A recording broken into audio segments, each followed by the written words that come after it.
está chegando. Bom dia, bom dia. Andamento de um trabalho em mechas. Nesse andamento, entrando rapidinho aqui para falar um pouquinho sobre justamente esse projeto. A gente tá... Ó, bom dia, Mai. A Mai, que tá dando bom dia, ela tá sentadinha, bonita, uma morena iluminada, saindo aqui na outra cadeira, ó. Aqui tá saindo um loiro e ela tá aí, deu um bom dia. Então, ela tá bem pertinho. Então, bom dia para quem não tá pertinho. E aqui, eu só quero falar um pouquinho a respeito desse projeto.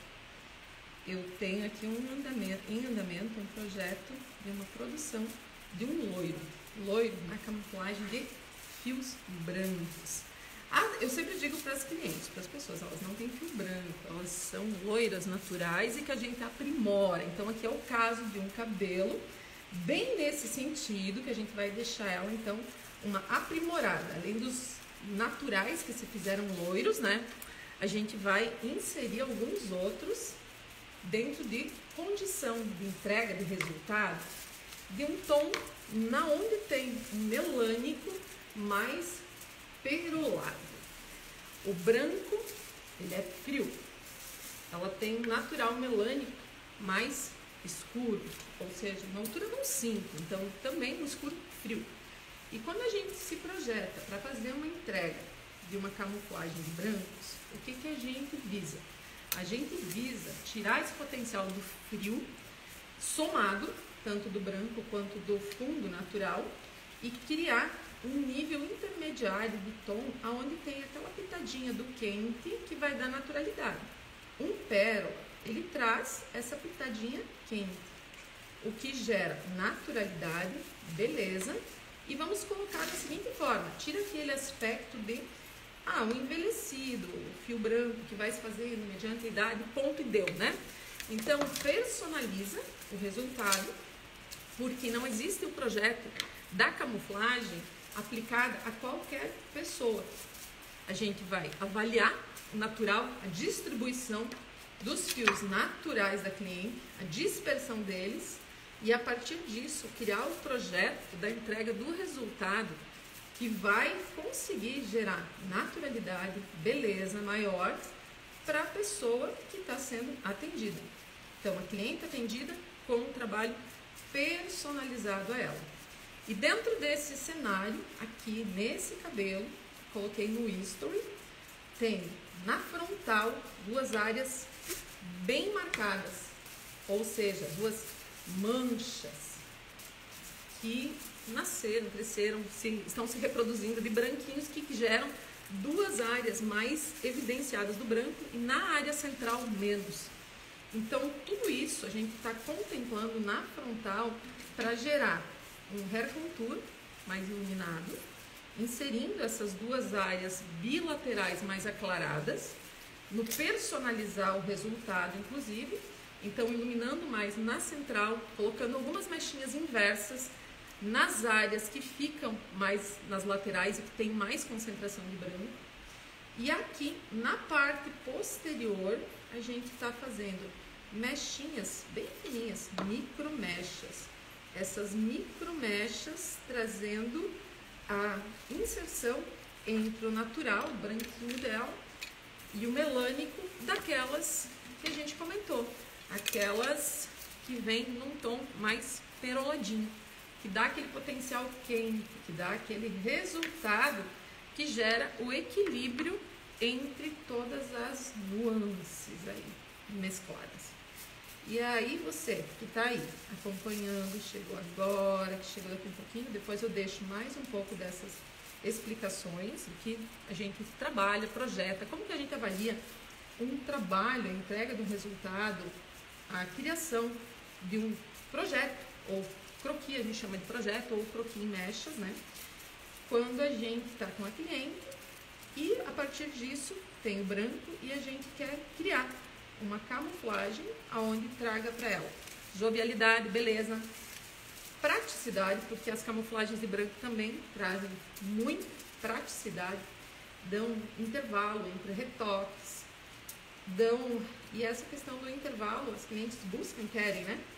E a gente tem, além dessa questão da praticidade que está dando para cliente, resultados belíssimos, sem incidir coloração sobre os fios da cliente, para depois pensar em fazer clareamento, que acaba criando uma resistência adicional, um implicante maior sobre o fio. E aí você tem o quê? Muitas vezes você não chega em alturas de tons que deem loiros tão bonitos, porque tem o quê? A resistência adicional da questão de coloração ainda saturada sobre o fio. Então, um desgaste maior para o fio e ainda correndo o risco de não atingir alturas de tons que deem loiros, aqueles loiros mais bonitos e aqueles loiros que perduram por mais tempo, sem aquela questão do choro do amarelo, o choro dos laranjas. Dito tudo isso, quem tá aí? Alguém tem alguma pergunta? Eu abro um minutinho para pergunta, enquanto vocês me trazem, se há alguma pergunta. Então, vamos falar dos loiros mais bonitos. Quais são os loiros mais bonitos? A gente tem uma infinidade de loiros, né?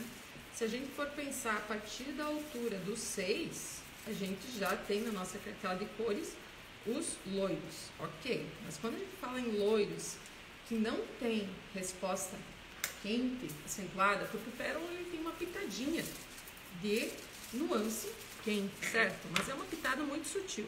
Para a gente conseguir entregar os pérolas, a gente tem que... boa pergunta, já veio aí. Olha, tô respondendo já, tá? Porque o loiro fica amarelo. Então, Luciana, já tava no embalo da resposta, você veio comigo, né? Então, assim, os loiros que não vão ter essa condição desse amarelo, essa cor indesejada, revelada, eles são aqueles loiros que eles passam na casa da altura de tom do quê? A altura de tom do 8. Porque a gente ouve, eu ouço muito, muito, muito. Por sinal, ontem, inclusive, botei uma pesquisa aí e vou fazer live falando sobre esse assunto segunda-feira à noite. Já fica o convite. Então, 19h30 vou fazer live porque foi o mais votado lá no meu history. Vocês podem já dar uma olhadinha. Assunto mais votado: tons indesejados, tons quentes. E aí, é dor persistente. Tanto que agora veio a tua pergunta aqui, né? Complementando o que eu já vinha falando e complementando essa pesquisa que eu fiz ontem, aí essa enquete, e essa aula que eu vou estar fazendo. Aí, o que a gente mais vê? O choro do laranja e o choro do amarelo. O amarelo vem quando você não atinge alturas de tons adequadas, e o laranja também.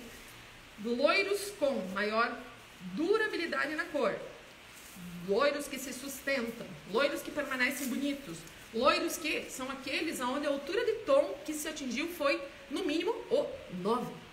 Por quê? Abaixo disso você tem, na altura de 8 para baixo, loiros já, mas loiros o quê? O 6 já é um loiro escuro, certo? O 7, o 8 são loiros na cartela de cores, mas são loiros que tem laranja. E laranja em maior ou menor concentração. No 8. No 8, essa história de se entregar, como eu estava aqui falando de pérolas, sonhar que se entrega um pérola duradouro dentro de um cenário de cor que não vai ser bonita só para foto, é ilusão. A colorimetria comercialmente difundida traz que você consegue neutralizar, inclusive, na altura de 8, usando nomenclatura que tenha, lá no 8, colorimetria com bases em estrela de Oswald, certo? No 8 tem amarelo e laranja de residual, e aí você usa uma nomenclatura que tenha violeta e que tenha o ponto 1, o azul. Ilusão. Ilusão. Garanto isso, sentada na cadeira de quem viveu 17 anos lutando contra isso que normalmente os profissionais lutam, e isso não se dá por quê? Porque não funciona assim. A estrela é totalmente inútil para entrega de resultados em colorimetria de eficiência, resultados duradouros e outros entendimentos que são necessários e que precisam ser somados. Dentre eles, inclusive, essa questão de que aonde houver resíduo de laranja no fundo que passou por descoloração ou no fundo que passou por clareamento via coloração, não existe como entregar uma cor fria, uma cor que traga dentro de um cenário uma resposta não laranja, não quente, não amarelo, a não ser porque tem um laranja aí, certo? Você vai conseguir essas respostas de loiros frios quando você ultrapassar o 8. Vamos chegar no 9.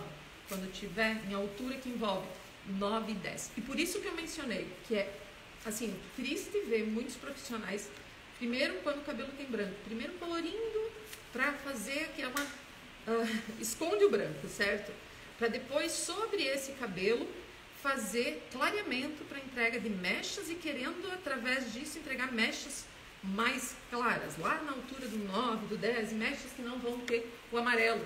É ilusão por quê? É ilusão porque aí você saturou esse fio com carga adicional de corante, cor cosmética. O fio, quando ele tem cor cosmética, ele vai ter, em termos de clareamento, um grau de clareamento muito aquém do que o fio quando ele está natural, como é o caso aqui, que a gente está trabalhando sobre o crescimento, sobre fio que está com naturalidade, e a partir disso você acaba se limitando, muitas vezes não atingindo a altura de tom, fundo de clareamento que precisa para a entrega de um loiro duradouro, sem essa presença dos amarelos gritantes e porque você trabalhou um processo de corantes.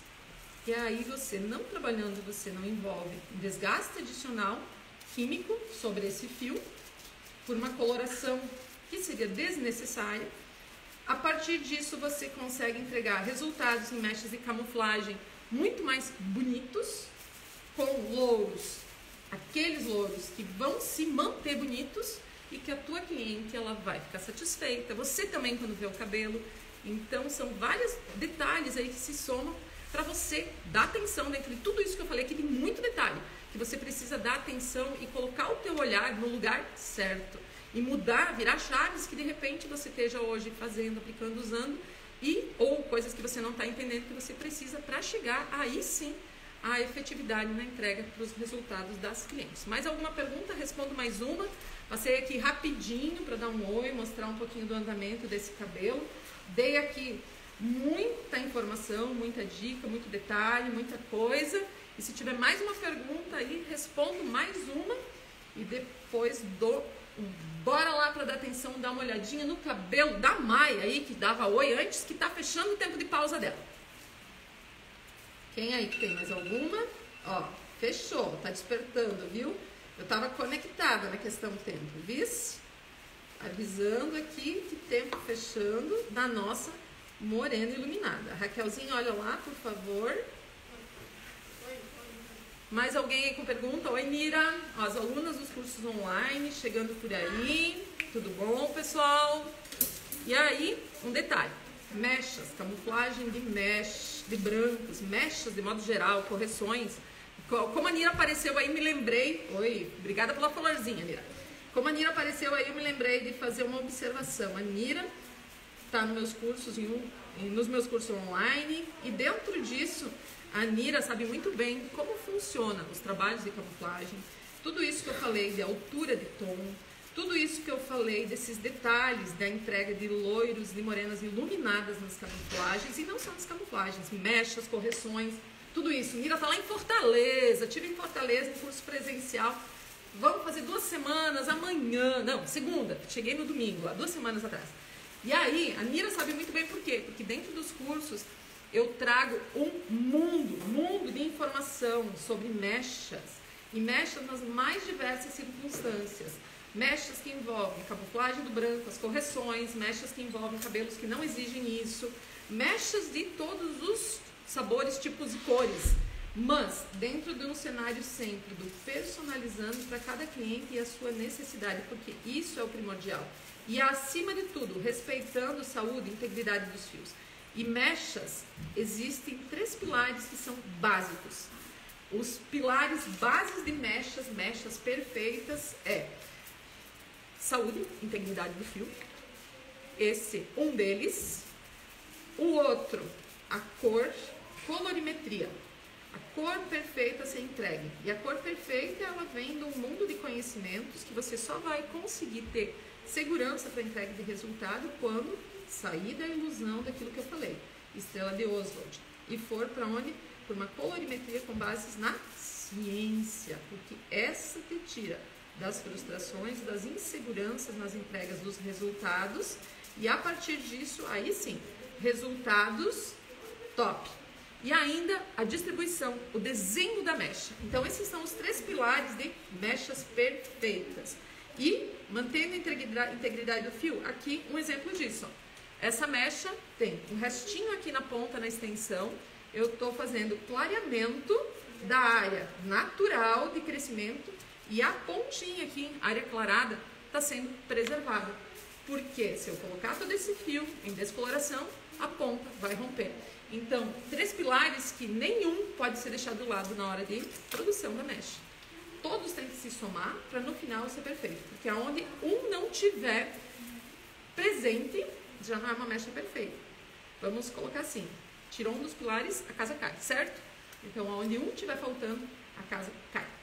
E tudo isso em mais detalhes, eu acabo trazendo e trago nos meus cursos online. E também nos presenciais a gente tem uma abordagem de forma mais rápida, mas nos online tem muita coisa. E na segunda-feira, então, fica o convite para quem está aqui, quem passou, quem vai passar depois, 19h30, aí no meu Insta, então, aqui no meu Insta, ou no YouTube, se quiser acompanhar por lá, aula onde eu vou falar justamente nessa questão de o que se faz, como resolver os fundos quentes indesejados.